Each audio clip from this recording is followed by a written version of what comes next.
Muy bien.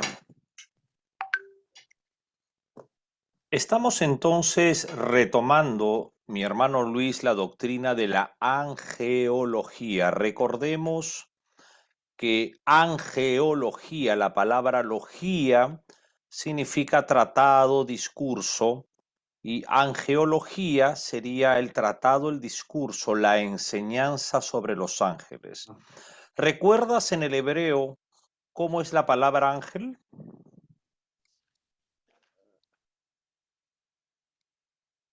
Ángeles, Angelus, que es enviado de Ángelos Dios. en griego, ¿te acuerdas? Ángelos es en griego y en el Antiguo Testamento que fue escrito en hebreo es Malak. Malak. Malak. Malak en el hebreo, recordemos un poquito, hagamos una ayuda, memoria. El Antiguo Testamento fue escrito en hebreo y el Nuevo Testamento fue escrito en griego. Bien. Malak, ángel para el Antiguo Testamento, Malak. que el mejor nombre es pacto, antiguo pacto.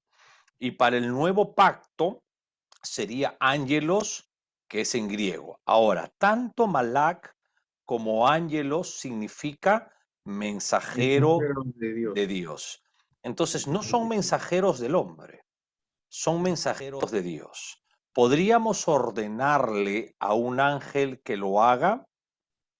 Si significa mensajero de Dios, su significado literal nos muestra que solamente el creador de ellos podría ordenarle algo a sus mensajeros creados por Dios. ¿Cómo los crea? Los crea en soberanía. Recordemos que la Biblia nos enseña sobre la redención del hombre. La Biblia debe de enfocarse la cristología, pero sobre esto la Biblia nos muestra que Dios es soberano, porque para redimir al hombre, para salvar al hombre hay que ser soberano. Entonces, Malak y ángelos. También esta palabra ángel, recordemos en el Apocalipsis, se usa para el mensajero de la iglesia, para el anciano de la iglesia. Pero hoy en día usamos la palabra predicador o pastor. Pastor. Imagínate tú entrando a un púlpito y dice, y ahora el ángel Luis, ¿no? Como que no encaja dentro de nuestros tiempos, sino el hermano Luis o el pastor Luis o con ustedes el predicador Luis Velarde, ¿no? Entonces nos damos cuenta de que realmente no encaja en nuestros tiempos esta palabra, aunque la apostasía, lamentablemente hoy día se han dado nombres, ¿no? Como de querubines, como de ángeles, ¿no?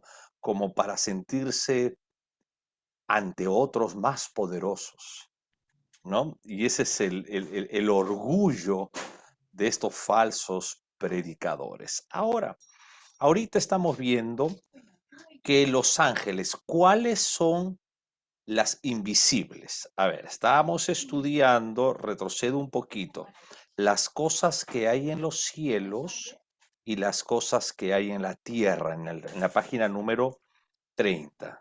Son las cosas que nosotros vemos, las que están en la tierra, las que son tangibles. ¿Y cuáles son las invisibles?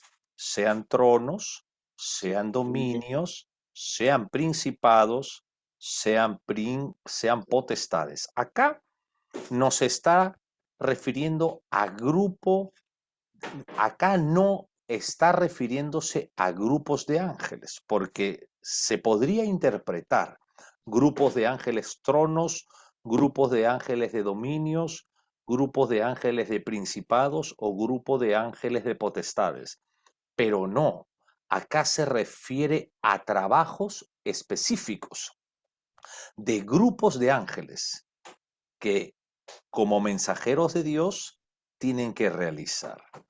Ahora, algo muy interesante, que como nosotros estamos en Cristo, Pablo dice, todo es nuestro. Absolutamente todo es nuestro. porque nunca dejaremos de ser una unidad con Cristo. Y Cristo es dueño de todo. Recordemos que fue hecho por medio de Cristo y para Cristo, dice la Biblia. Todo lo creado ha sido hecho por medio de Cristo y para Cristo. Ahora, en este tiempo se utiliza muchas veces la palabra dispensación. Esta palabra dispensación que ha entrado en muchos debates, esta palabra dispensación realmente está hablando de épocas, una antigua época, una nueva época. Estamos hablando de tiempos. Por ejemplo, si nosotros recordamos el tiempo de la inocencia. Cuando yo hablo del tiempo de la inocencia, estoy recordando al hombre antes que pecare. Entonces voy a recordar el primer paraíso, el Gan Edén en hebreo, el huerto del Edén. Ahí estuvo Adán. Adán, el primer ser humano rojizo, también significa Adán en hebreo. Y de ahí se deriva una palabra hebrea, Adama. Y la palabra Adama enfoca la tierra. ¿Por qué? Porque Adán, el primer ser humano rojizo, fue creado directamente del polvo de la tierra. Y reconocemos de que la tierra tiene una serie de elementos químicos. Se dice que puede ser hasta 21 elementos químicos que tiene el ser humano también.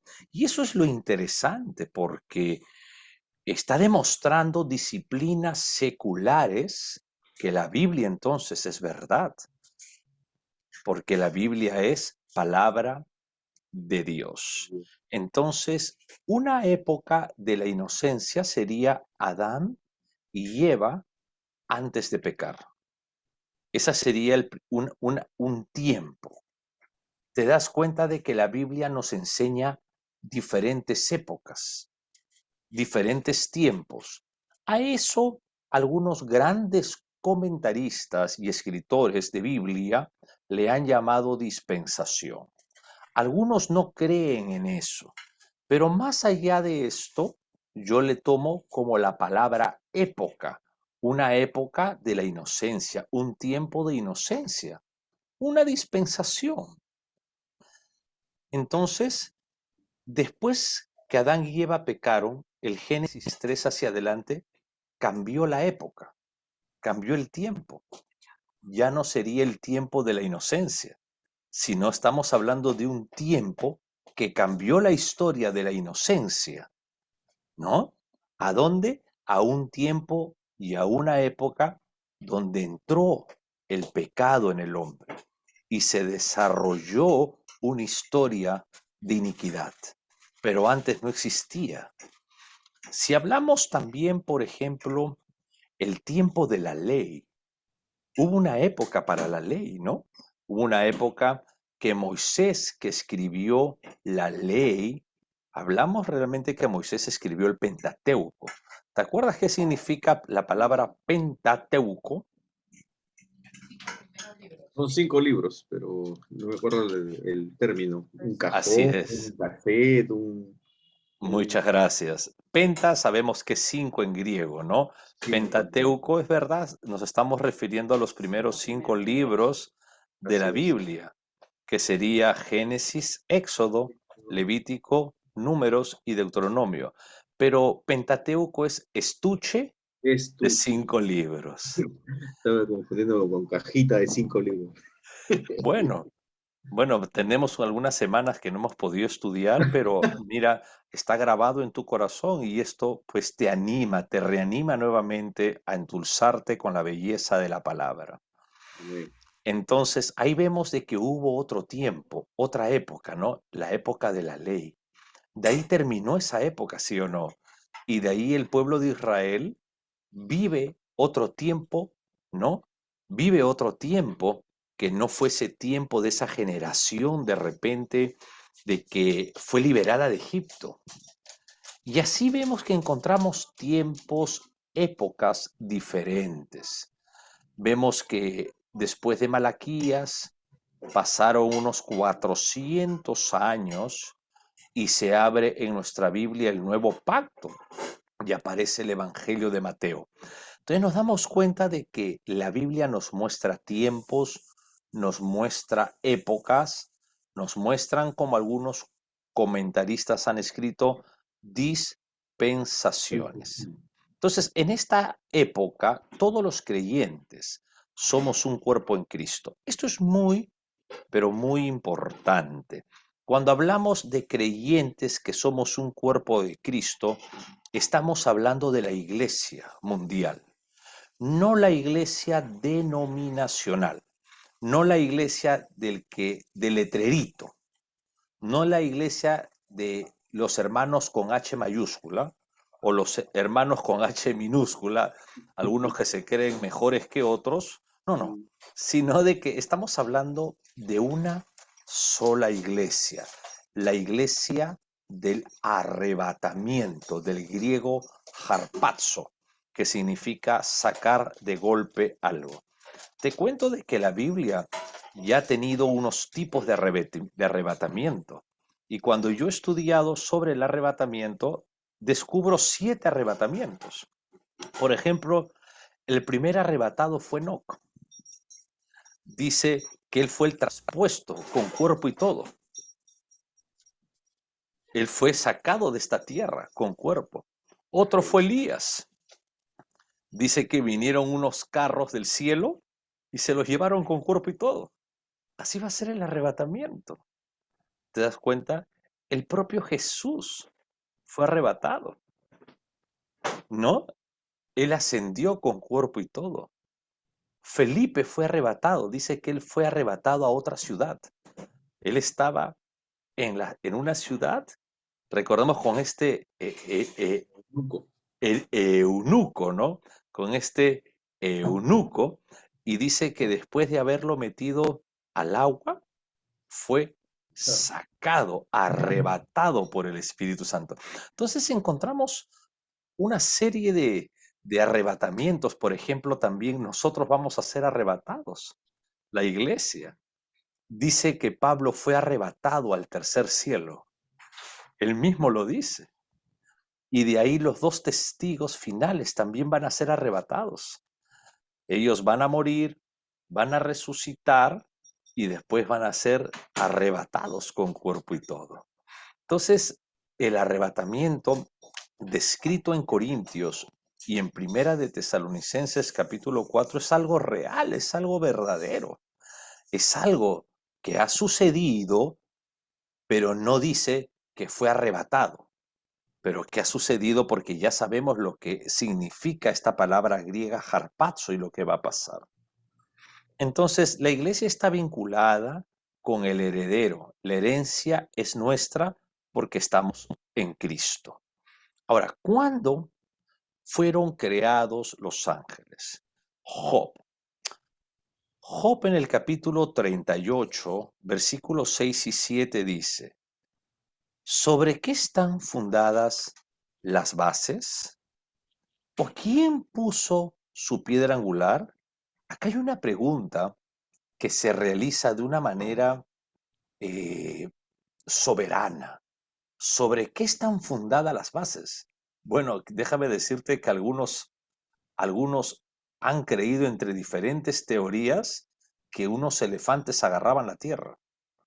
Entonces, hay teorías como la teoría del mono, la teoría de la evolución o la teoría de la explosión del Big Bang, y otros dicen de que la Tierra ha sido sostenida por elefantes. Y cuando esto se originó, la gente, muchos en el mundo, creen realmente estas filosofías del mismo infierno. Entonces viene la pregunta, ¿o quién puso su piedra angular? Acá viene algo interesante. Cuando alababan todas las estrellas del alba y se regocijaban todos los hijos de Dios. Ahora, en el antiguo pacto, en el Antiguo Testamento, el título Hijo de Dios solamente es para los ángeles.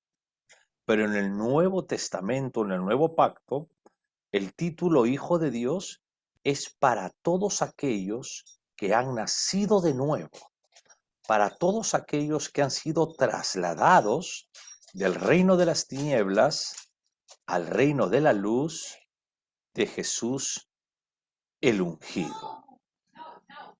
Ahora, hay algo interesante en el Génesis que dice que los hijos de Dios se metieron con las hijas de los hombres. Ahí hay dos teorías. La Biblia habla en el Tanaj, una palabra hebrea para referirse al Antiguo Testamento. Torá, una palabra hebrea para referirse a los 5 libros del Antiguo Testamento que nosotros utilizamos la palabra griega Pentateuco. Ahora, se dice de que es ahí que nacieron los Nepilín, en hebreo, los gigantes. En esta unión sexual de los hijos de Dios, de ángeles, que se metieron con humanas, nacieron los Nepilín, los gigantes. Y en el Antiguo Testamento habla de gigantes. Recordemos que el último gigante que la Biblia nos muestra fue Goliat. Y nos hablan de que la medición de estos gigantes y características que la Biblia expresa sobre esto. Ese es un tema muy profundo que también tenemos un libro sobre esto, pero es un libro ya mayor que se enseña posteriormente sobre temas muy profundos de la Biblia, de lo cual se han originado muchos debates, y todos son de mucho respeto. Quiero decirte, si unos creen que no son gigantes, tienen muy buenas bases también. Pero yo creo que estos hijos de Dios fueron ángeles y que de ahí nacieron los gigantes. Es lo que yo creo. Ahora, en el momento, mi hermano Luis, que Dios comenzó a traer las cosas fijas, los ángeles estaban, no tengo un versículo bíblico que lo sustente, pero yo creo que los ángeles fueron la primera creación de Dios. Pero dice, en el principio creó Dios los cielos. Ahí fueron formados los ángeles. No existe en qué momento. Los ángeles nacieron por soberanía, por decisión absoluta de Dios, no por consenso.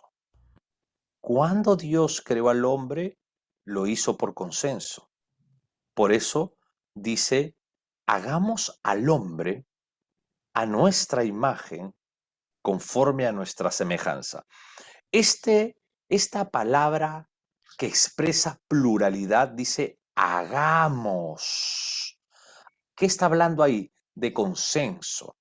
Es como que el hermano Luis con su esposa Lucy y un gerente de Genetis Lab dice hagamos.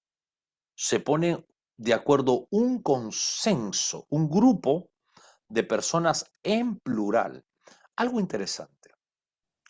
Para nosotros, en nuestra gramática, uno es singular, dos es plural, pero para los hebreos no. Uno es plural, dos es dual y de tres a más es plural. Bueno, Pero singular uno, dos dual y de bueno, tres hacia arriba es plural. plural.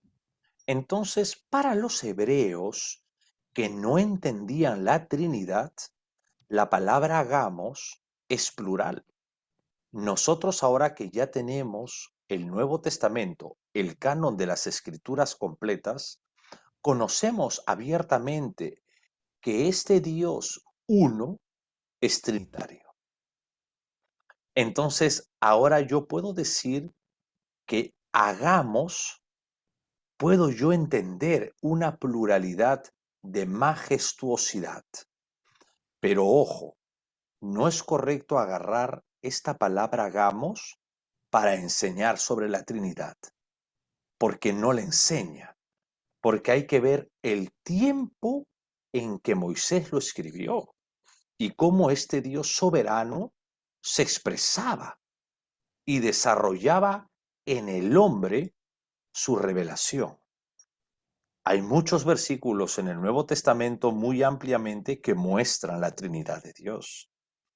El Evangelio de Juan es uno de ellos, ¿no? Es un evangelio que nos enseña sobre la deidad de Jesús, la deidad de Cristo, sobre la encarnación de Cristo y muchos más que nos enseñan sobre la soberanía del Espíritu Santo. Ahora, ¿por qué dice Dios hagamos a nosotros y a los otros dice sea? ¿Te das cuenta?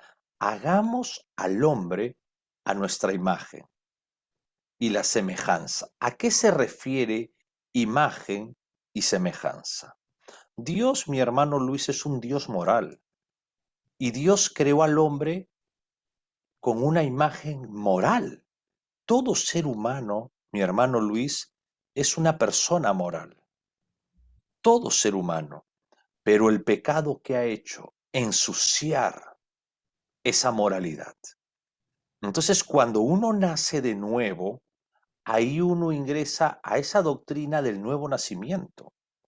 Pero esa doctrina del nuevo nacimiento también ingresa lo que es la regeneración, la doctrina de la regeneración.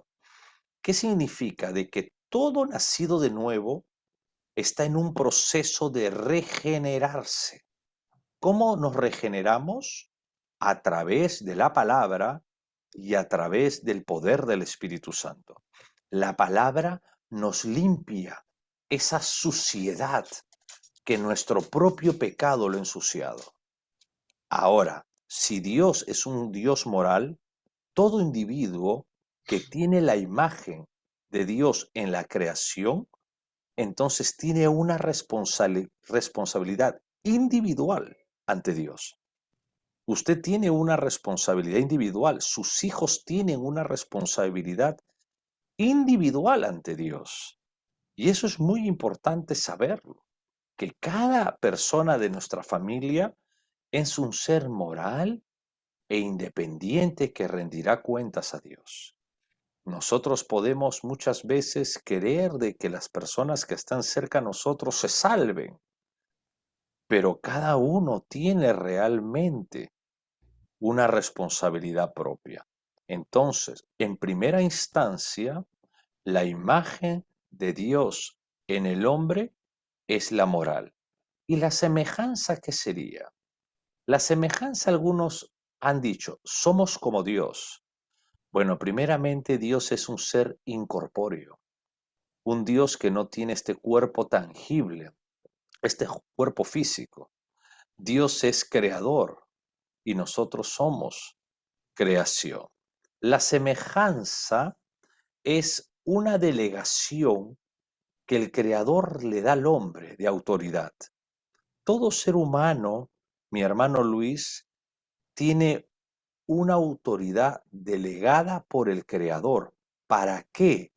Para que nosotros podamos desarrollarla, ejercerla como virreyes en esta tierra. Porque para eso Dios creó. Recordemos que Dios creó los cielos, la tierra, y amobló la tierra. Y de ahí puso al hombre. ¿Lo puso al hombre para qué? Para que el hombre sea mayordomo, gobierne la tierra. ¿Te das cuenta? Entonces le delegó autoridad.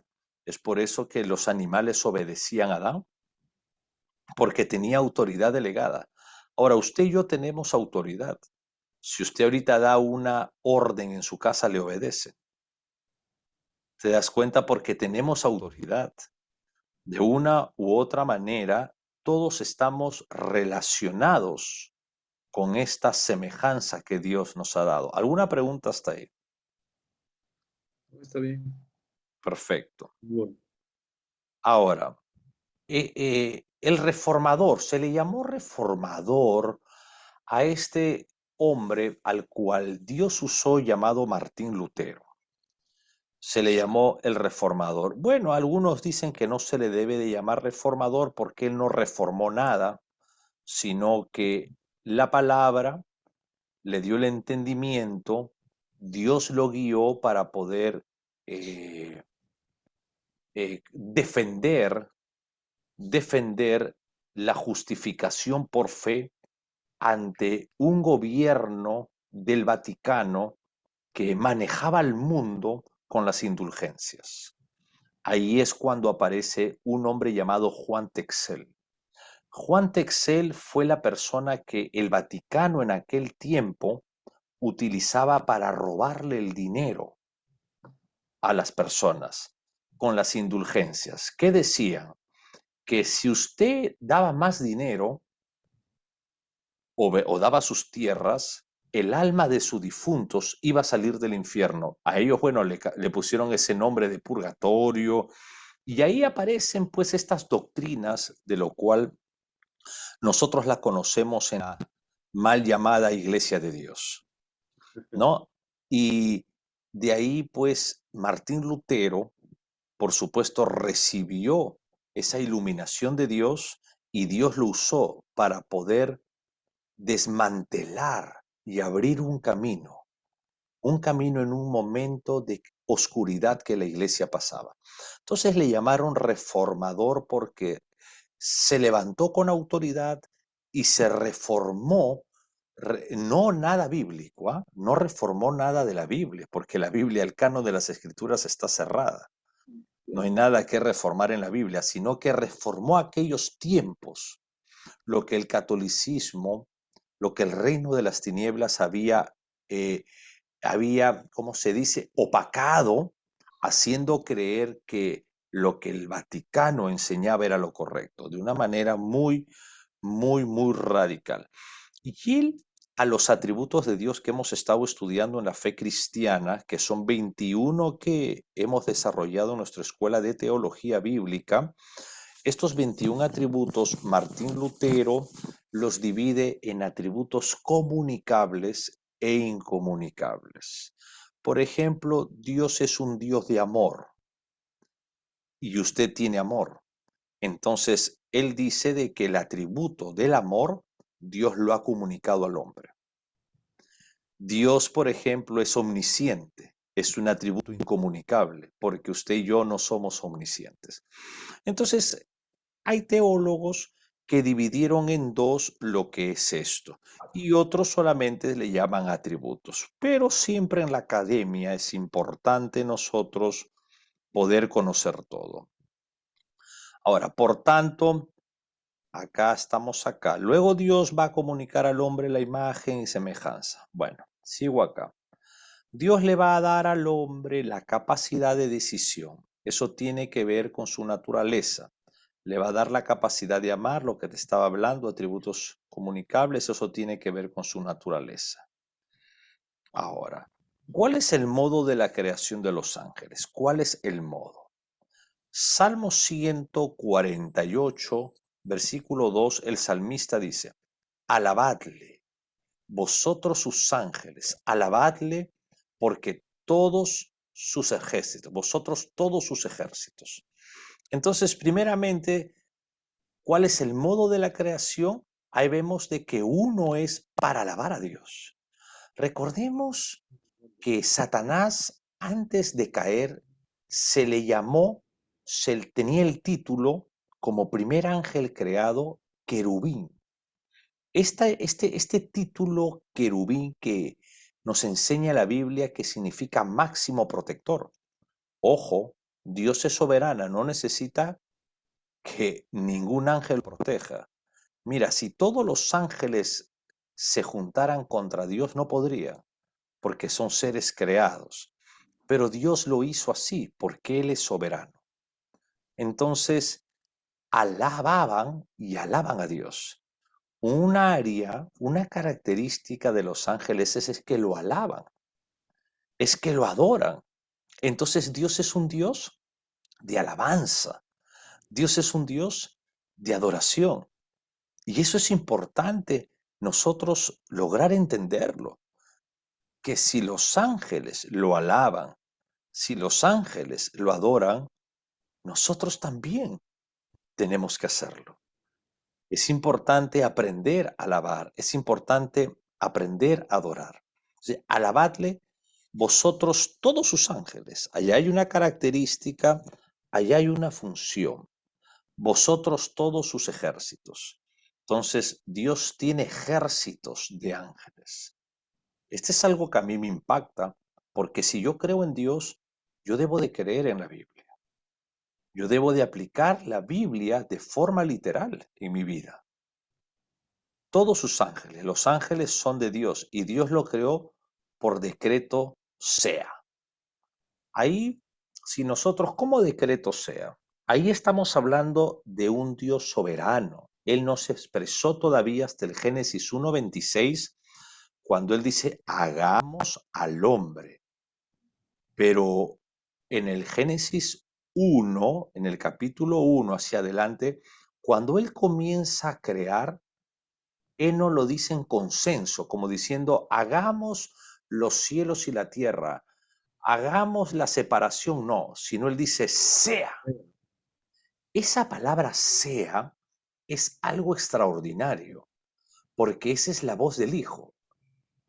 ¿Cómo es eso?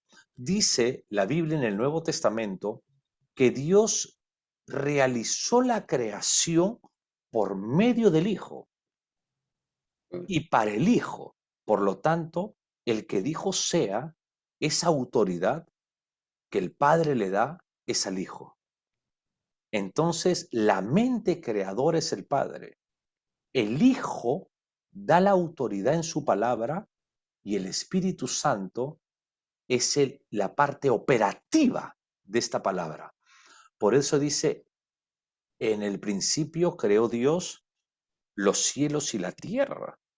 Y la tierra estaba desordenada y vacía. Y acá viene la tercera persona de la Trinidad. Y el Espíritu de Dios se movía sobre la faz de la tierra. Nos damos cuenta que ahí hay una gran revelación que tendríamos que profundizarla en ese capítulo. Entonces, los ángeles son creados, y acá viene una pregunta, ¿perfectos o imperfectos? El libro del Génesis dice que todo lo que Dios creó es bueno. Por lo tanto, los ángeles fueron creados buenos. Los ángeles fueron creados en santidad, fueron creados santos, y ellos fueron creados para estar en la misma presencia de Dios. Lo interesante que la redención, la salvación no es para ángeles, sino solamente es para el hombre. Los ángeles no pueden ni van a probar esa misericordia que Dios ha tenido para ti y para mí. Esa salvación, ese amor de ese Padre eterno que envió a su Hijo a la cruz. No es para los ángeles. Los ángeles no tienen salvación. Ellos no pueden sentir lo que nosotros podemos sentir en misericordia. Eso es algo extraordinario en este aspecto, ¿no? Ahora, los ángeles no fueron creados como robots, sino que fueron creados con voluntad propia. Igual los seres humanos. Nosotros tenemos, al igual que ellos, la capacidad de elección, la capacidad de escoger.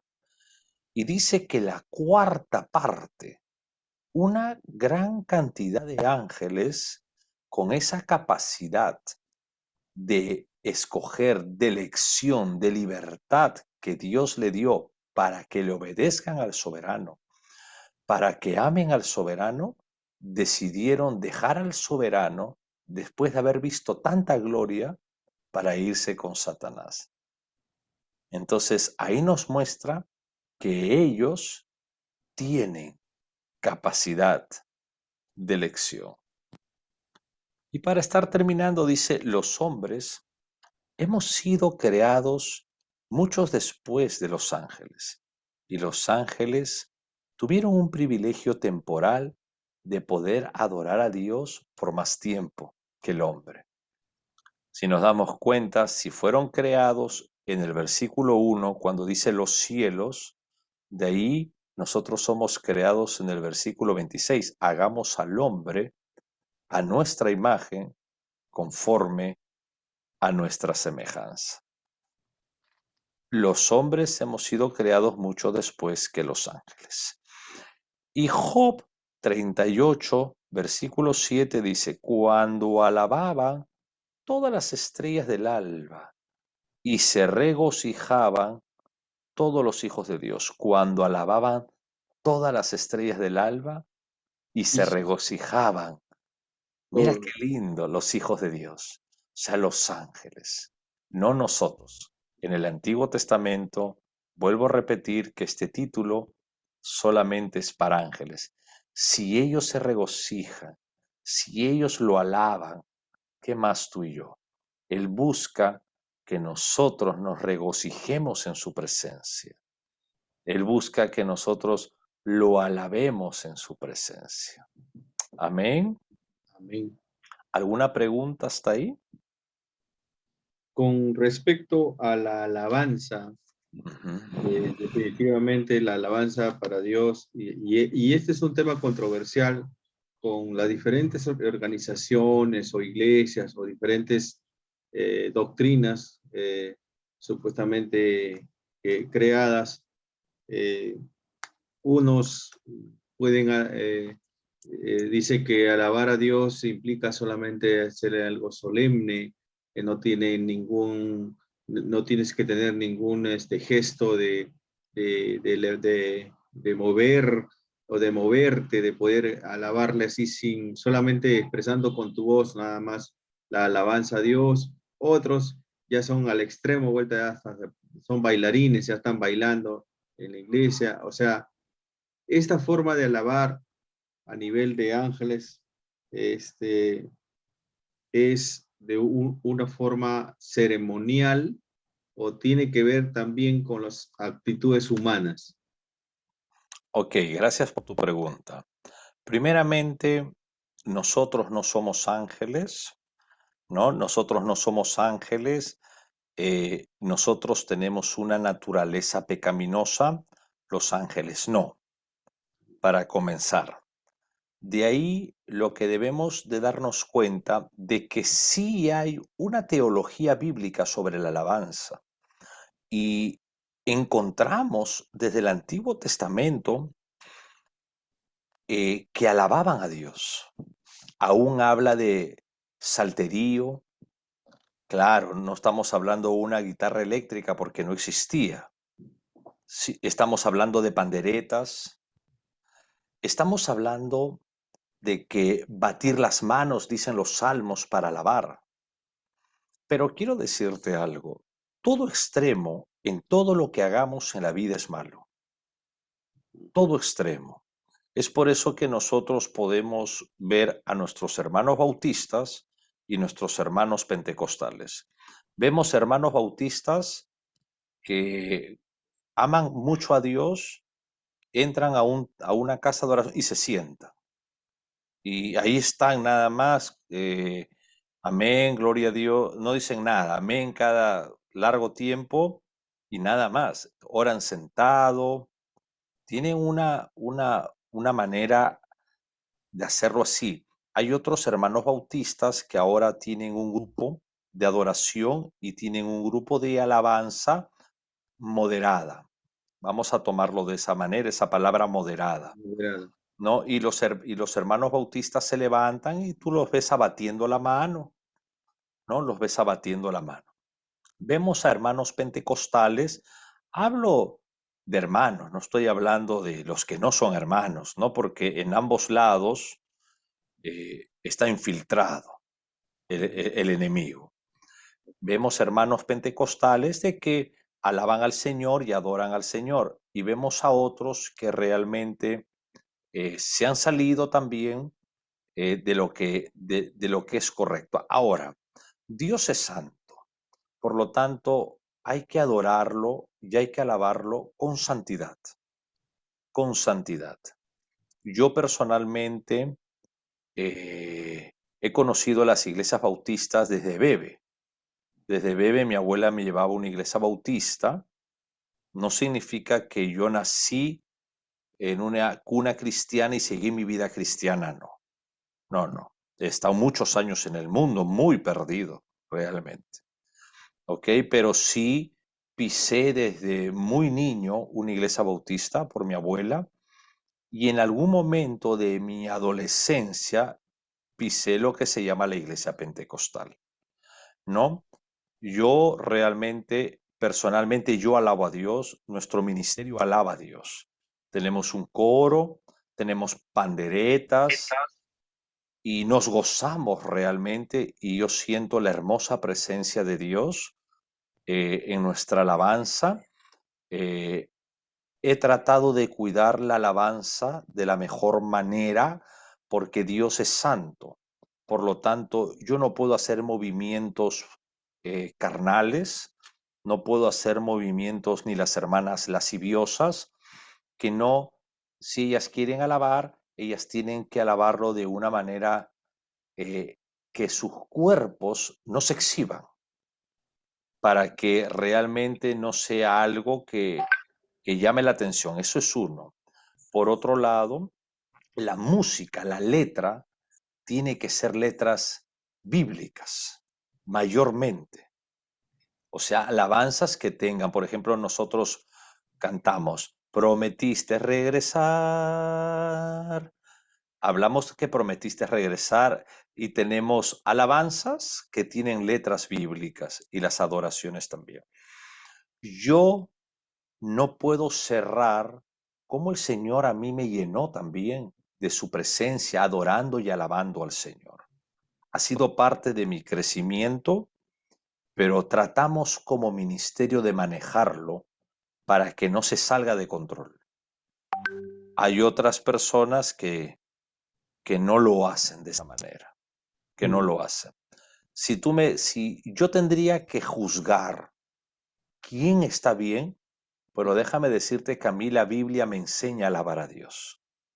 Amén. A mí me enseña a alabar a Dios y yo me lleno de gozo cuando lo alabo.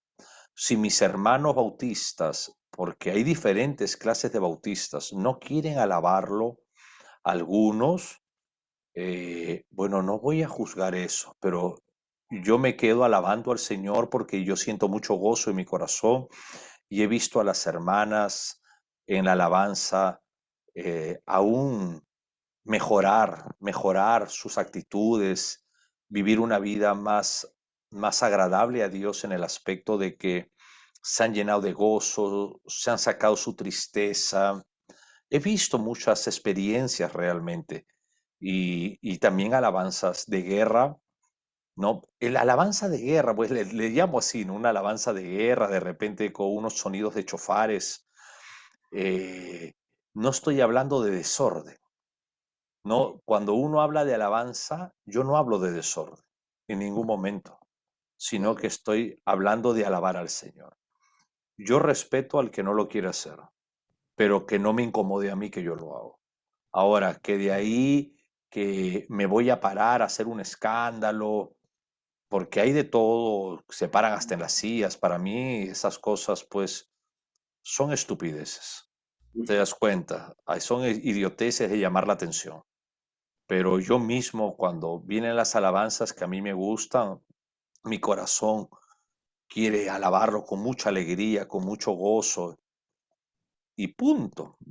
De repente nos ven y nos pueden creer hasta locos. ¿Te das cuenta? Estos locos están alabando qué hacen, ¿no? Pero tratamos de hacerlo siempre de lo más ordenado posible, pero sin dejar de alabar. Yo creo en el poder del Espíritu Santo manifestándose, no lo limito, pero no soy extremista. ¿Por qué? No porque no pueda derramarse la presencia de Dios, sino porque el enemigo se infiltra. Y si estamos ahí en un avivamiento del Espíritu Santo y yo veo cosas desordenadas, entonces después yo las ordeno. Dejo o si está muy desordenado algo con una persona nueva o alguien que venga con una mala actitud o de una iglesia apóstata, entonces yo tengo que parar a esa persona y educarlo, Claro. ¿no? Pero no, gracias a Dios no ha pasado mayor cosa respecto a eso. No sé si te queda un poco claro lo que yo pienso, ¿no? Sí, sí, sí. Y pienso exactamente igual como usted, lo mismo. Yo también creo que alabar a Dios dentro de los parámetros bíblicos creo que es lo más conveniente, ¿no? Y tener en cuenta el estilo, la música que se puede emplear también, ¿no? Eso es bien importante también, ¿no? No podemos mezclar el estilo musical mundano que lleva al erotismo, a la sexualidad en las canciones que son de adoración a Dios, ¿no? Eso creo que entra en otro ámbito ya, ya que no, yo pienso que también podría ser apóstata, ¿no? Porque muchos se valen de esos tipos de cosas y el enemigo pues ahí actúa para que pueda pasar eso, ¿no? Entonces hay que saber eh, poder darse cuenta de qué es lo conveniente, entre comillas, y que no. Eso es lo que yo creo. O sea, no ir al extremo de, como usted estaba explicándome, ¿no? De muy pragmático, muy ceremonioso, con algunas cosas que realmente me parece que, como usted también dijo, limitaría al espíritu, ¿no? En cambio, tampoco no ir al extremo de estar girando como un trompo o haciendo cosas que ya creo que no van dentro del ámbito normal, ¿no? De la alabanza a Dios, ¿no? Eso quería escuchar y me parece correcto y coincidimos en los pensamientos. Ahora, una de las cosas que quiero agregar es de que eh, los ritmos son muy importantes, Así es. saberlo, porque se profana una alabanza con un ritmo mundano. Por ejemplo, usan un ritmo de la salsa o usan un merengue para agregarle música y algunos estúpidos agarran y dicen, eh, es No que puede esos ser. Ah, pastores sí. aburridos, y no es así, porque yo alabo al Señor y hay libertad en el espíritu, porque yo lo he vivido personalmente, yo no puedo negar algunas cosas porque a mí en la adolescencia, cuando Dios me regresa a Él me regresa eh, con yo crecí en una iglesia pentecostal y yo desde ahí hacia adelante me volví cristiano, consagré mi vida y me volví escritor de libros seminaristas y Dios me ha usado, entonces no es de que rechazo la apostasía, no puedo decir de que yo alabé al Señor, hice mis alabanzas, me llené, me gocé en estas iglesias y que terminé mal. No, pues no puedo decirlo. Ahora, si alguien no lo quiere hacer, bueno, yo veo, por ejemplo, algunas iglesias bautistas, tengo la Biblia del doctor MacArthur, ¿no? Y me gusta escuchar algunas muy buenas enseñanzas, de algunas enseñanzas profundas que él da. Ellos nada de eso, no cantan un himno y se sientan, o a veces escuchan. No voy a juzgar eso porque veo que es un ministerio eh, educacional muy académico, en esta área muy profesional, a pesar que yo discrepo algunas cosas, porque acá vienen unas situaciones extremistas más allá del calvinismo, como es el tulip, pero para ellos está bien y para ellos nosotros si alabamos estamos mal. Entonces hay un conflicto entre hermanos que se ha fomentado hace muchos años y que esto no va a terminar hasta el día del arrebatamiento. Hay un cantante cristiano, un hombre mayor, que tiene una canción que no me acuerdo bien la tonada y la letra, pero dice que en el cielo nos vamos a encontrar con Calvino y Arminio. Calvino es el teólogo por el cual los hermanos bautistas y otros extremos fueron ahí. Y Arminio es el teólogo que se dirigió a los pentecostales. Entonces, y dice que ambos están en el cielo y el día del rapto, pues todos nosotros vamos a estar en el cielo, pero que acá vivimos una guerra. Y algo de eso tiene mucha razón, quiero que sepas. Pero bueno, Dios tiene el control de unos y de otros y Él nos va guiando. Lo importante es aprender y a mí me gusta tratar de ser conservador, conservador, por más que podemos tener muchos errores, ¿no? Muchos errores y queremos mejorar en lo que más podamos, es la verdad. Bien, pastor, excelente. Muy bien, vámonos por favor, a la impecabilidad Y la debilidad de Cristo.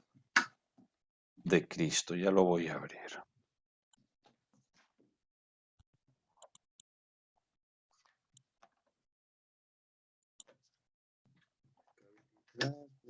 Cuidado.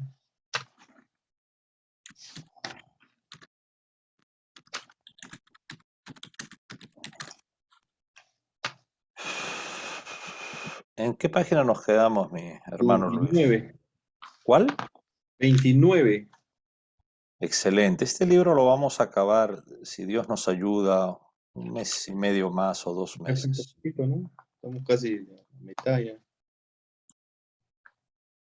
29.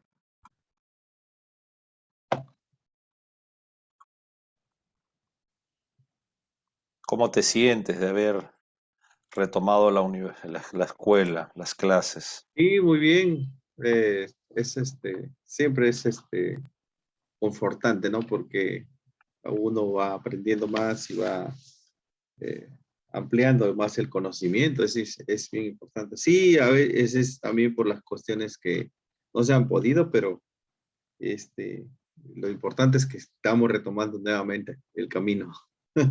Así es. Y esto es lo que yo te dije en un principio y también a los otros alumnos. Es esto, ¿no? ¿De qué estoy hablando? De que nosotros tratamos de ayudar, no tratamos de no ayudar, ¿no? Porque otras escuelas o universidades, tú tienes que estar de tal hora a tal hora y leer libros e investigar. Pero yo me acuerdo que cuando yo iba a la universidad a estudiar abogacía, yo ya tenía familia y, y tenía que ir en las noches a estudiar porque tenía que trabajar, tenía que hacer otro tipo de cosas. Entonces, igual esto para nosotros es entendible, que nosotros damos libertad. ¿Libertad de qué? De que, mira, no puedo, sí puedo, esta semana no puedo porque me voy de viaje. Ah, no, te voy a jalar porque no puedes. No, pues, o sea, lo que tratamos es de que tampoco seamos de renombre, no, no, sino de que formemos, eduquemos de la mejor manera a alguien que quiere estudiar. Claro, Eso es todo. así es. Vamos a orar entonces. Amén. Maravilloso y bendito Jehová. Es un honor muy grande, Padre, el poder acercarme a ti. Gracias por tu majestuoso Espíritu Santo. Él es mi pastor y mi guía, y asimismo lo es de tu Hijo Luis. Padre, gracias porque nos das paz. La paz que nos das nos ayuda a poder entender tu escritura. Te honro, te amo, te adoro, te exalto y te glorifico. Ayúdanos, Padre, a tener inteligencia. Ayúdanos, Padre, a tener academia bíblica. Y ayúdanos a estar con la llenura de tu Espíritu Santo. Sensibilízanos más a tu presencia. Ayúdanos, por favor. En el nombre del eterno Jesús. Amén. Amén. A ver, comencemos, mi hermano. Amén. ¿Podría Cristo pecar? Habíamos dejado en el contraste de las naturalezas de Adán y de Cristo, la impecabilidad de Adán y la impecabilidad de Cristo.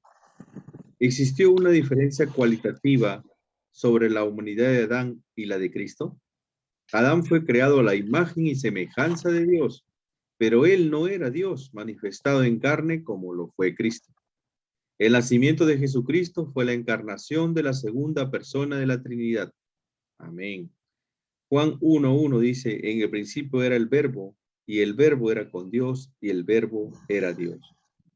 El doctor Robertson comenta en el principio, del griego enarchei, arche, es determinado como en casa, y como el similar término en hebreo bereshit, en el principio.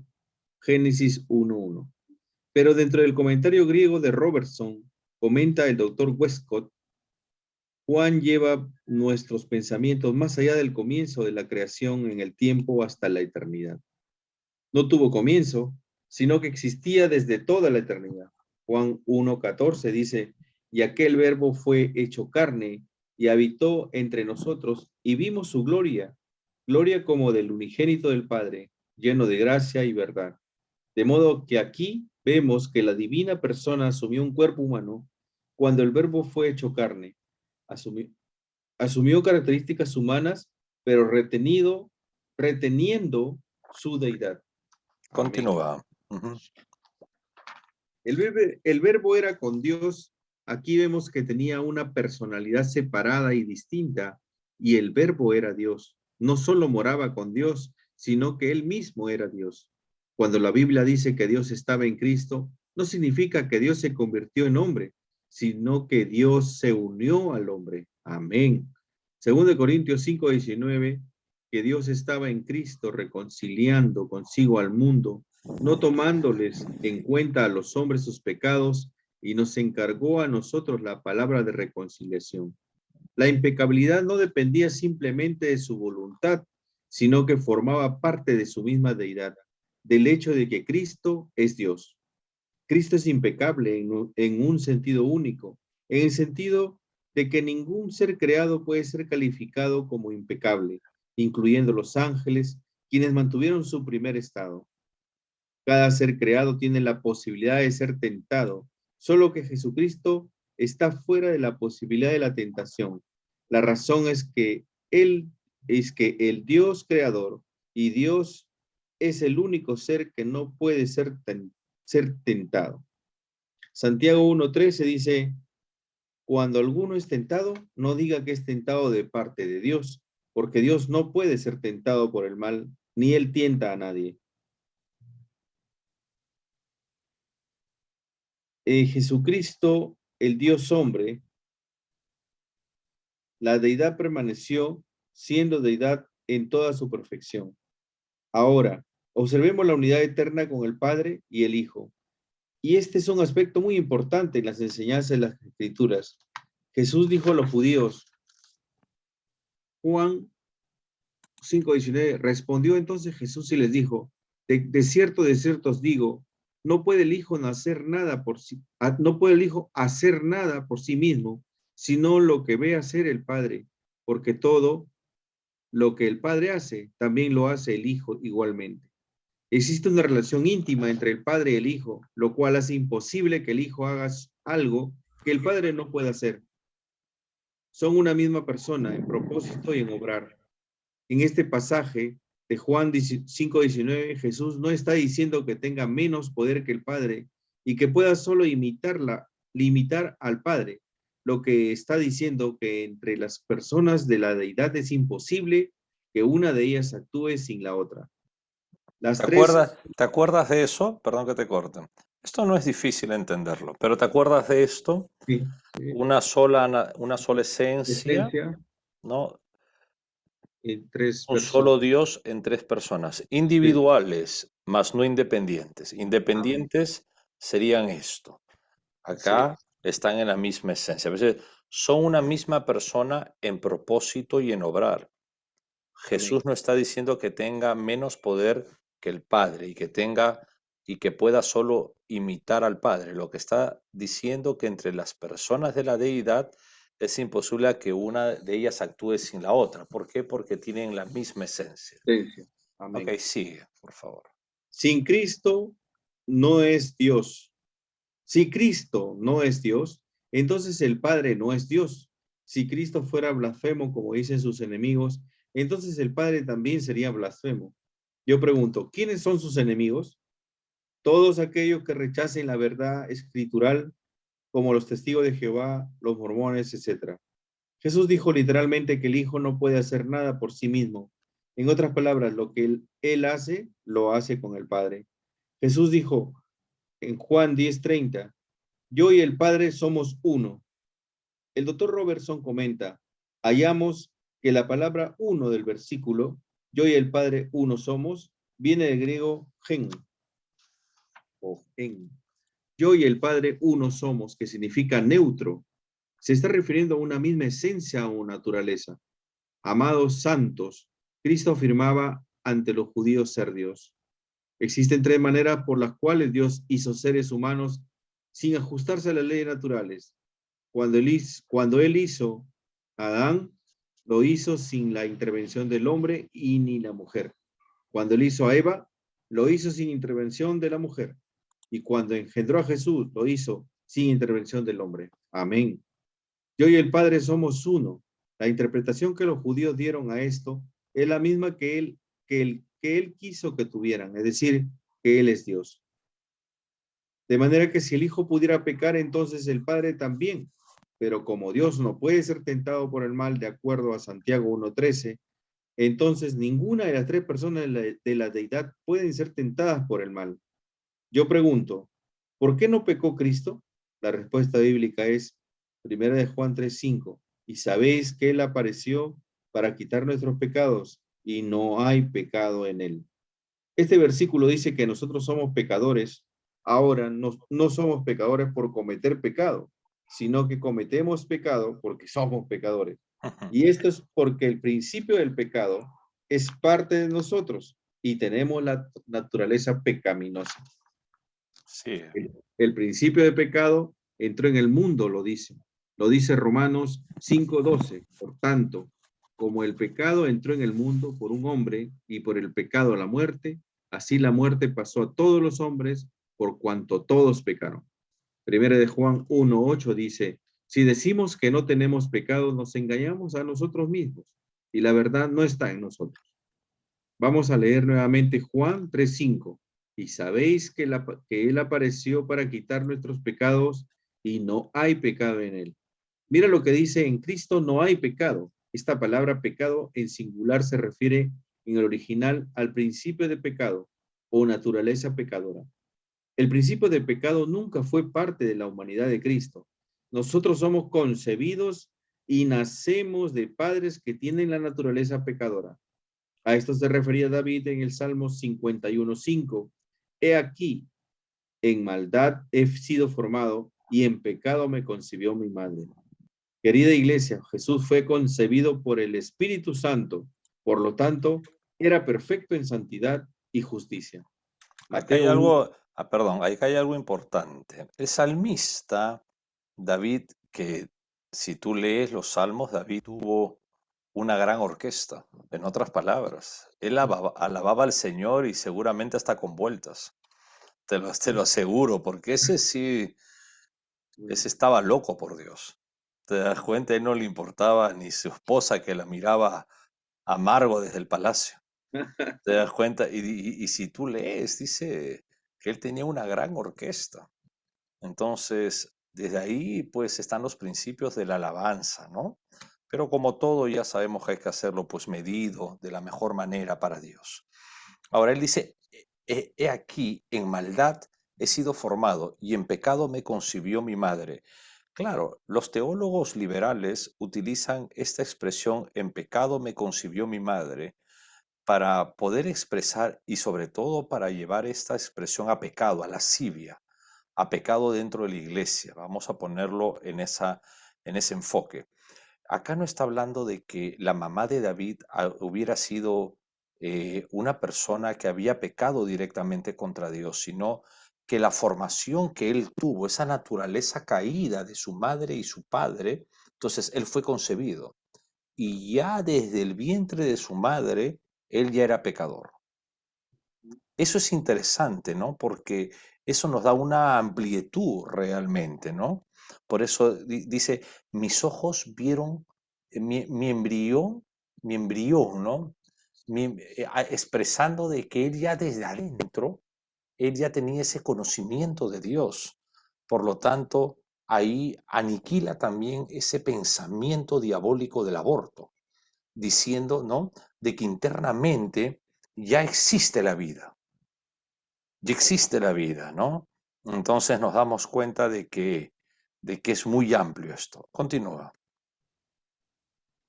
Mateo 1:20, y pensando él en esto, he aquí un ángel del Señor le apareció en sueños y le dijo, José, hijo de David, no temas recibir a María tu mujer, porque lo que en ella es engendrado del Espíritu Santo es. Colosenses 2:9 dice, porque en él, en Cristo, habita corporalmente toda la plenitud de la deidad. Amén. Ahora el punto de este pasaje y la verdadera fuerza de la afirmación se encuentra en la palabra, en la palabra corporalmente. Esta palabra en el texto griego es de mayor importancia y está enfatizada en el texto. La herejía gnóstica, la cual había invadido Colosas, decía que Cristo no era completamente Dios. Sin embargo, este versículo prueba concluyentemente que cuando Dios, el Hijo, dejó el cielo para convertirse en un hombre, no dejó nada de él mismo en el cielo. Amén. Y todo lo que él era en la eternidad pasada como Dios, lo retuvo en su encarnación. Lo leemos en él, en Cristo, habita. Esta palabra habita es habitar permanentemente. Es que en él habitaba y habita toda la plenitud corporal de la deidad corporalmente. En Cristo permanentemente habita la totalidad de los atributos de la deidad. En ningún momento Cristo como hombre llegó a ser menos de lo que era antes de su encarnación. Ahí recordemos algo. Amén. Él no se humilló al venir acá, sino se limitó. Por ejemplo, creo que te puse este ejemplo, pero si no te lo voy a volver te lo voy a decir. Si el señor John Biden quiere jugar en el equipo de Estados Unidos fútbol, que va a jugar contra el Perú, es un equipo pues mundial, entonces el señor Biden tiene que someterse a las normas de la FIFA. No por ser el señor presidente de la potencia mundial, él va a hacer lo que quiere. Entonces él tiene que sacarse la corbata, la camisa y el saco y ponerse su short, su camiseta y sus chimpunes. ¿Te das cuenta? Y correr como corren todos y les tienen que sacar la tarjeta amarilla y roja si comete alguna falta. Yo te pregunto, ¿el señor John Biden al meterse a un campeonato mundial se humilla como presidente o se limita? Se limita, lógicamente. Pero sigue siendo presidente. Así es, claro. ¿Te das cuenta? Igual es lo que hace Dios en la segunda persona, en la unión hipostática, en la encarnación. Él se limita y ahí, en su humanidad, Él pasa a ser siervo, en su humanidad. ¿Te das cuenta? Pero dentro ese revestimiento, ¿te acuerdas? Ese revestimiento no es ni vestido, sino es revestido de humanidad. ¿Ah? En ese revestimiento, ¿te acuerdas cuando te enseñé Sí, sobre cómo hacer un jersey, una chompa de lana y que me la tejan sobre mi cuerpo, sobre, claro. ¿no? Entonces, ese revestimiento, gloria a Dios, ese revestimiento, pues, hace de que ahí estén, ¿no? Esta persona divina. Y sobre esta divinidad está la humanidad. Y esa humanidad tiene espíritu, alma y cuerpo humano, aparte su divinidad, porque él tuvo que ser hombre para morir en una cruz, porque fue el hombre quien pecó, por lo tanto él tenía que tener naturaleza humana, pero impecable. La esperma, que lo manejaste muy bien un día, que ahí lo tengo grabado, ¿no? Hablaste claramente eso, ¿no? Sobre esa unión de los gametos, ¿no? Esa parte maravillosa que la tercera persona de la Trinidad pone ese esperma y tú ampliaste claramente mi enfoque limitado sobre ese cromosoma Y, ¿no? Así Ese es. cromosoma Y que hace que naciera el hombre, Así es. ¿no? Y excelentemente, pues nace Jesús. Jesús es el nombre terrenal que Dios se puso desde su nacimiento hasta la muerte de la cruz. Por eso Él le dice al ángel, y le llamarás Jesús. O sea, Dios mismo se pone el nombre. Increíble. Se da cuenta, se pone el nombre. Y aparece 612 veces en los 4 evangelios. Y a partir del libro de Hechos de los Apóstoles, mengúa ahí el nombre Jesús. Aparece unas 70, 71 veces y florece el nombre Cristo. ¿Te das cuenta? Algo maravilloso. Sigue. Colosenses 1:19 dice, por cuanto agradó al Padre que en él habitase toda plenitud. Decir que Cristo pudo haber pecado es decir que Dios podía pecar incompleta. Cristo no abandonó ninguno de sus atributos divinos, ni tampoco en ningún sentido su gloria fue dejada de lado. Esto lo comprobamos en el monte de la transfiguración. Mateo 17:1-2 dice, 6 días después, Jesús tomó a Pedro, a Jacobo y a Juan, su hermano, y los llevó aparte a un monte alto, y se transfiguró delante de ellos, y resplandeció su rostro como el sol, y sus vestidos se hicieron blancos como la luz. Ahí hay algo interesante. Mira, creo que también cuando estaba en la oficina te mostré un poquito sobre eso, ¿no? O sea, él está en la humanidad y en esta transfiguración, él como que mueve el manto humano, vamos a entenderlo así. Está con su manto, con esa túnica, y como que hace la túnica así sale luz. O sea, como que muestra esa divinidad. Esto es impactante, sí. Amén.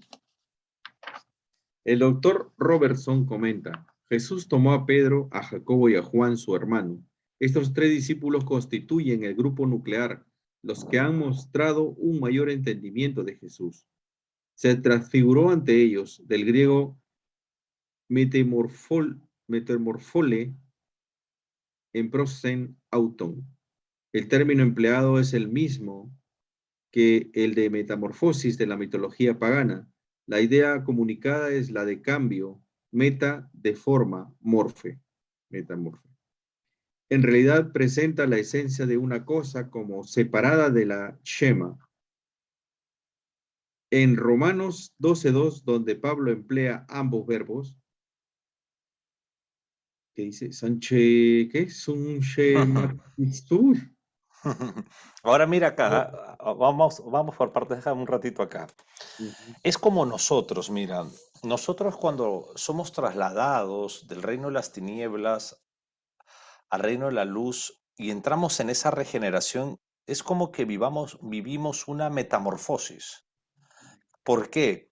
La metamorfosis es como esta larva, ¿no? Este gusano que se convierte en mariposa, ¿no? Hablamos de un cambio Cambio. total. Sí, de algo, pues, que se rechaza muchas veces, a algo muy hermoso, ¿no? Esa metamorfosis. Ahora, acá dice, mira, en realidad presenta la esencia de una cosa como separada de la Shema. Estamos hablando de una palabra hebrea de que oye Israel, Jehová, y habla de un solo Dios. En la Shema, cuando Dios en Deuteronomio, en Deuteronomio, él dice cómo los padres debemos de enseñarle a los hijos de Dios. Y átalos a tu cuello y pégalos en las puertas de tu casa, en los postes, que deben de despertar tus hijos y tú tienes que enseñarles. Déjame buscarlo, a ver, abre tu Biblia, ¿no? Que no dejemos esto al aire. Muy bueno que espero no equivocarme. Deuteronomio.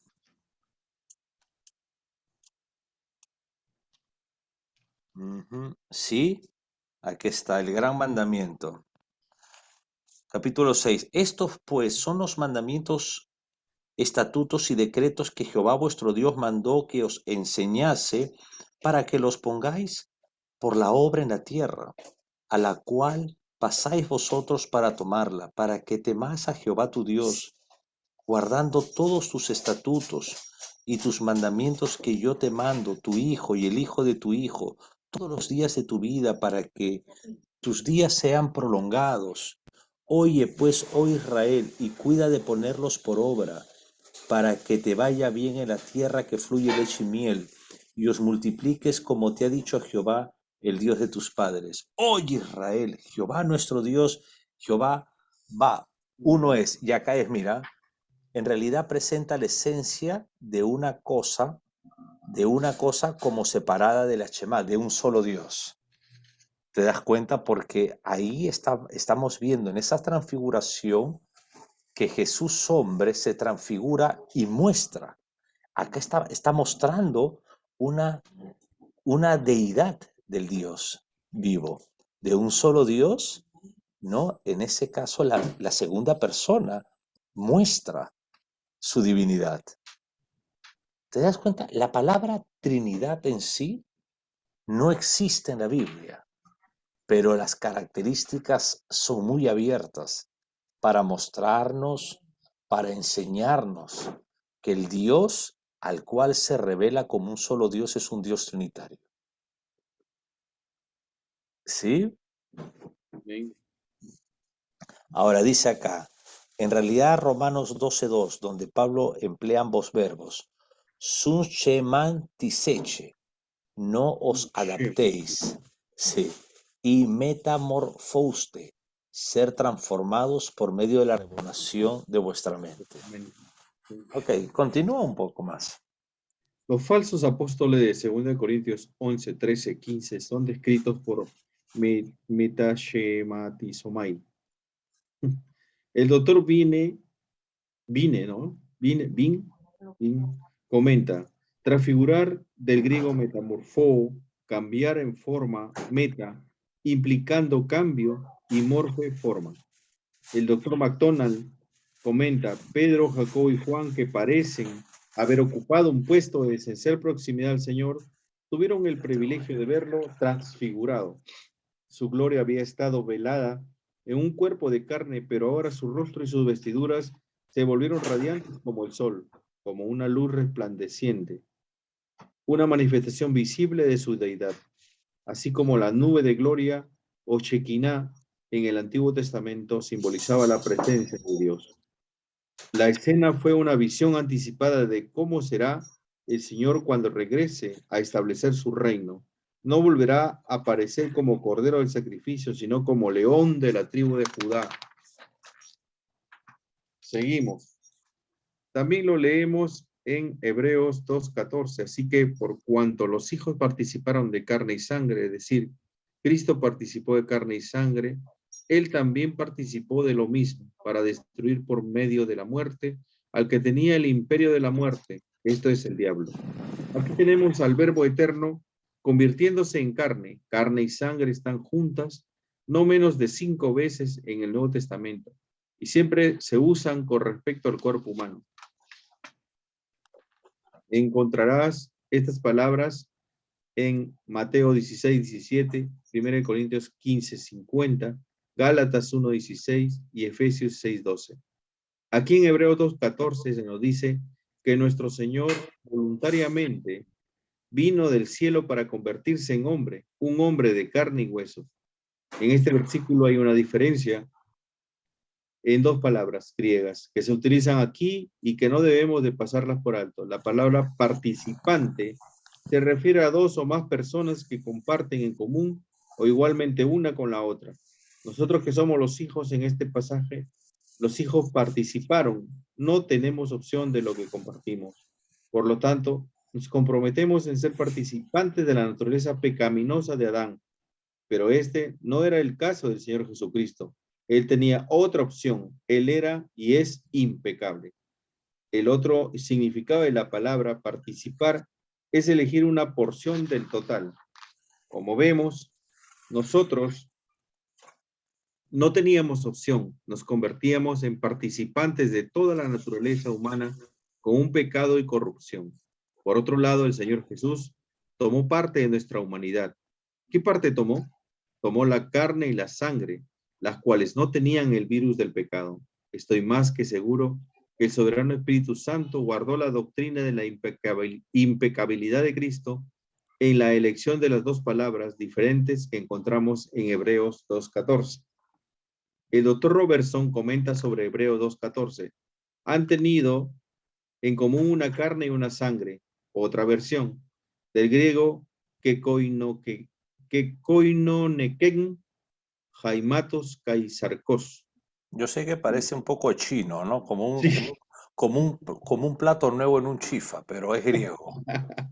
Que koinoneken, Como ir al chifa peruano y pedir, que me encanta, por favor, dame un tipacay un tipo o una que gallina chico cay, ¿no? Este es algo parecido, pero es griego. Sigamos. los mejores manuscritos no dicen una carne y una sangre, sino dicen carne y sangre. Los hijos han venido a ser participantes.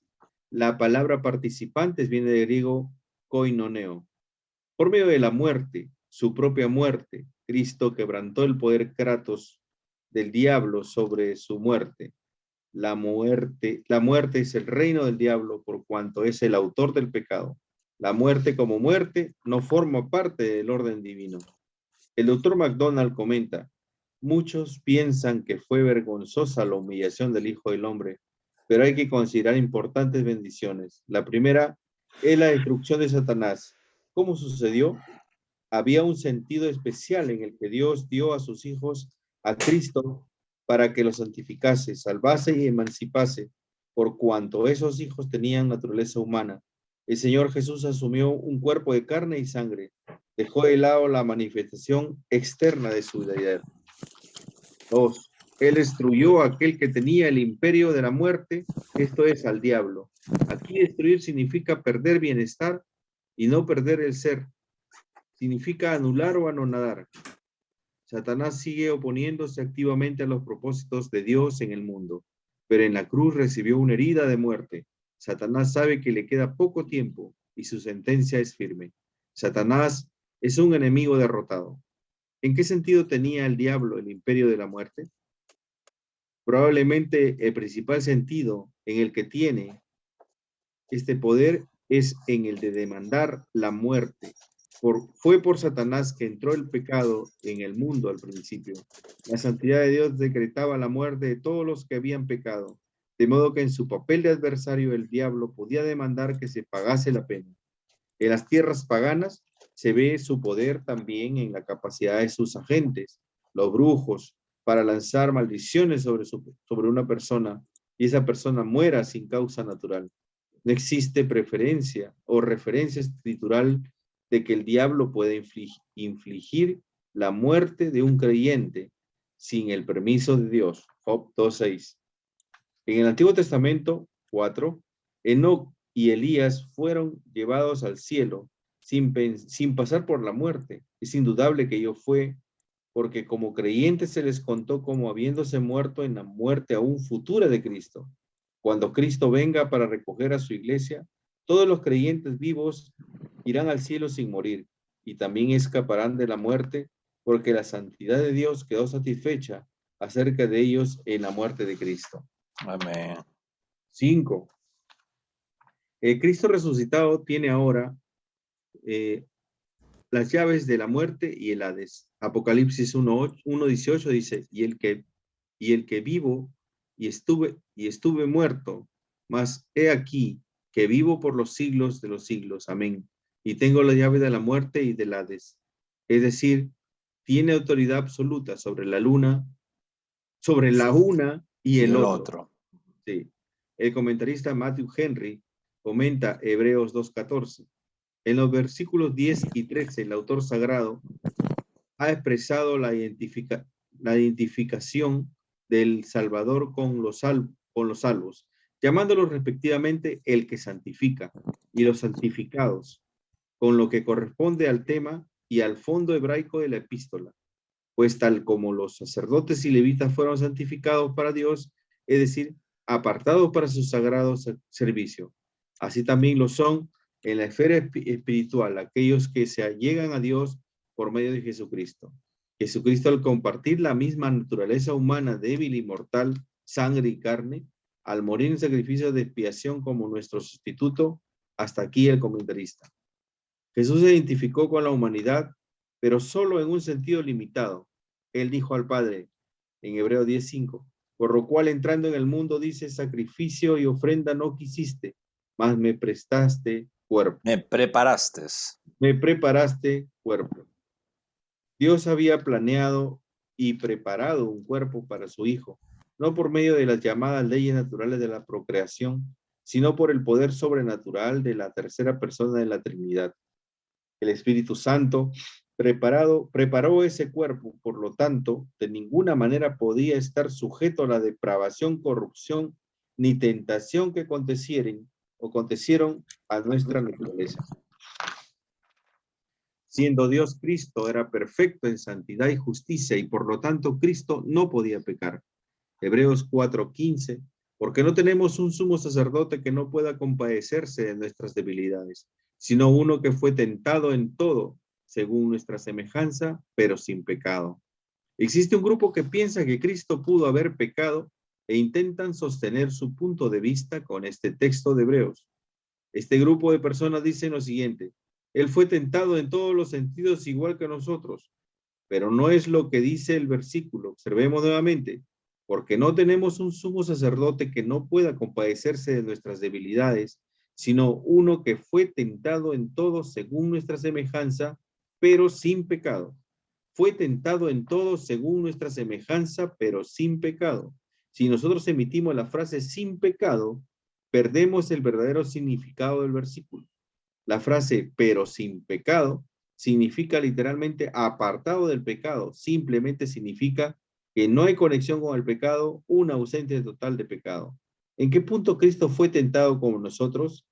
Existen 3 puntos en los cuales Satanás ataca al hombre: el deseo de la carne, el deseo de los ojos y la vanagloria de la Ahí vida. nos vamos a quedar. Hemos avanzado bastante. Este es un tema excelente, Sí, como te das cuenta, y te he hecho leer bastante algunas hojas, porque no es un tema complicado, sino es una historia. sí, Es una historia muy linda, muy hermosa, de cómo la segunda persona de Dios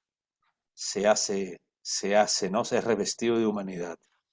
Entonces, acá vemos algo. La frase pero sin pecado significa literalmente apartado del pecado. Significa literalmente apartado del pecado. Significa que no hay conexión con el pecado, una ausencia total del pecado. ¿Por qué? Porque fue la esperma de una manera sobrenatural que Dios pone a través de su espíritu, ¿no? En el vientre, en la tierra fértil de María. Y ahí ese espíritu, esa alma que Dios le pone, no era heredada por Adán, sino ese espíritu, esa alma era limpia sin pecado. No es como la mía, no es como mis hijos, no es como mis nietos, mis bisnietos, que ellos van a nacer con un alma con pecado. Y para estar acabando, existen 3 puntos en los cuales Satanás ataca al hombre. Eso lo vamos a ver ya la otra semana. El deseo de la carne, ¿no? Y eso es lo que nos pasa a nosotros, ¿no? Luchamos contra la carne realmente, pero cuando uno más está consagrando su vida a Dios, esa carne se va debilitando y uno ya no está. Es como que, imagínate ahorita, tú quieres ir al gimnasio porque quieres sacarte unos, ¿cómo era? Unos cuadraditos en el estómago, ¿no? Te quieres sacar 8 adoquines, esos cuadraditos, ¿te acuerdas que a veces uno pensó en algún momento tenerlos? ajá. Si cuando pudimos no lo tuvimos, menos ahora, pues, ¿no? Entonces, es algo, imagínate, después de estudiar que te vas a ir al gimnasio para ver si puedes lograrlo. O sea, el deseo de la carne, consagrando nuestra vida a Dios, se va cada vez más limitando. El deseo de los ojos, aprender a caminar en la calle, también cómo desarrollarnos para que esa naturaleza caída no nos impulse a pecar con una mujer. No, mayormente yo trato de mirar siempre los ojos, ¿no? Siempre cuando estoy caminando, siempre miro recto porque evito evito realmente, y ya mirando recto, pues uno tiene un panorama, ¿no? Entonces ya tú sabes cómo manejarte, ¿no? Y la vanagloria de la vida, que es todo lo material y la vanidad. Muy bien, mi hermano Luis, ahí nos vamos a quedar, empezando la página 41. 41. Ya no nos falta mucho para acabar este libro. Sí. Es un libro hermoso, a mí me encanta, es un libro pequeño que sí es bueno